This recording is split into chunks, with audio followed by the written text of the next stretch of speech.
सत्ता का खेल तो चलेगा, सरकारें आएंगी जाएंगी, पार्टियां बनेगी बिगड़ेंगी, मगर ये देश रहना चाहिए, इस देश का लोकतंत्र अमर रहना चाहिए। जो एक शानदार वक्ता व कवि रहे, वह जिनकी कूटनीति बड़ी विख्यात रही, वह भारतीय राजनीति में जो भीष्म के नाम से याद किए जाते हैं, भारत के पूर्व प्रधानमंत्री श्रद्धास्पद भारत रत्न अटल बिहारी वाजपेयी साहब की आज बात होगी। नमस्कार, मैं हूं देवाशीष उपाध्याय और एक दफा फिर सभी का अभिनंदन किस्से कहानी में। तो शुरू करते हैं 94 के किस्से के साथ। बात कुछ यूं थी कि उस वक्त की पाकिस्तान की प्रधानमंत्री बेनज़ीर भुट्टो ने यूएन में कश्मीर के संदर्भ में भारत की शिकायत कर दी। इस बात से भारत के तत्कालीन प्रधानमंत्री नरसिम्हा राव बड़े व्यतीत व चिंतित हुए। वह इस बात पर मंथन करने लगे कि ऐसा कौन शख्स है जो भारत का प्रतिनिधित्व यूएन के स्तर पर कर सकता है। फिर उन्हें याद आती है अटल जी की। वे अटल जी को बुलाते हैं और अटल जी से यह कहते हैं कि उन्हें भारत का प्रतिनिधित्व यूएन में करना है। अब चूंकि अटल जी विपक्ष के नेता थे और विपक्ष के नेता होते हुए भी यूएन के स्तर पर भारत का प्रतिनिधित्व करना यह एक बहुत बड़ी बात थी। इस बात से वैश्विक स्तर पर भारत में कितनी एकता है उस बात का संदेश गया, वो साथ ही साथ पाकिस्तान भी स्तब्ध रह गया।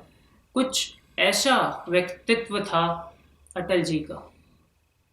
फिर एक किस्सा अटल जी के विदेश मंत्रालय वाला बड़ा प्रसिद्ध होता है।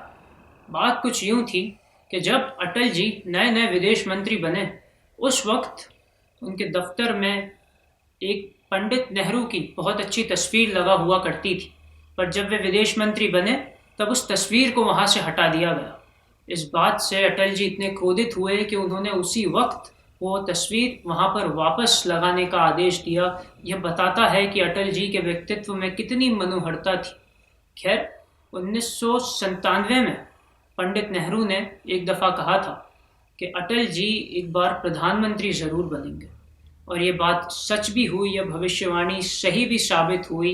अटल बिहारी वाजपेयी पहले गैर कांग्रेसी प्रधानमंत्री रहे जिन्होंने अपना कार्यकाल पूर्ण किया। और कुछ किस्से ऐसे भी हैं जो यह बताते हैं कि अटल जी जितने विनम्र थे, उतनी ही नेतृत्व करने की क्षमता उनमें ज़्यादा थी। कारगिल युद्ध में भारत की विजय व पोखरण में सफल बम प्रशिक्षण इस बात का उदाहरण है। फिर अटल जी के लोकसभा में जाने का किस्सा थोड़ा दिलचस्प है। उस वक्त जनसंघ हुआ करती थी और जनसंघ के संचालनकर्ता पंडित दीनदयाल उपाध्याय हुआ करते थे, और पंडित उपाध्याय की यह बड़ी इच्छा थी कि कैसे भी श्री अटल बिहारी वाजपेयी जैसा सुंदर प्रवक्ता लोकसभा में पहुंच जाए। और उनकी इसी मंशा के कारण अटल बिहारी वाजपेयी ने उत्तर प्रदेश की 3 सीटों से लोकसभा चुनाव लड़ा। वे 2 सीटों पर हारे, पर एक बलरामपुर की सीट ऐसी थी जिसमें उन्हें विजयश्री मिली व वे लोकसभा के सदस्य निर्वाचित हुए। श्री वाजपेयी 10 बार लोकसभा के सदस्य निर्वाचित हुए हैं। यह बताता है उनकी लोकप्रियता। खैर, अटल जी के ऐसे कई किस्से हैं, उन्हें अब फिर कभी वक्तव्य में लाएंगे। वह आज की इस शुभ कथा को, इस किस्से कहानी को यहीं विराम देते हैं। तब तक के लिए पूर्ण रूप से जुड़े रहिए प्रेस्टीज मीडिया के साथ। बहुत बहुत धन्यवाद। टूटे हुए सपने की सुने कौन सिसकी,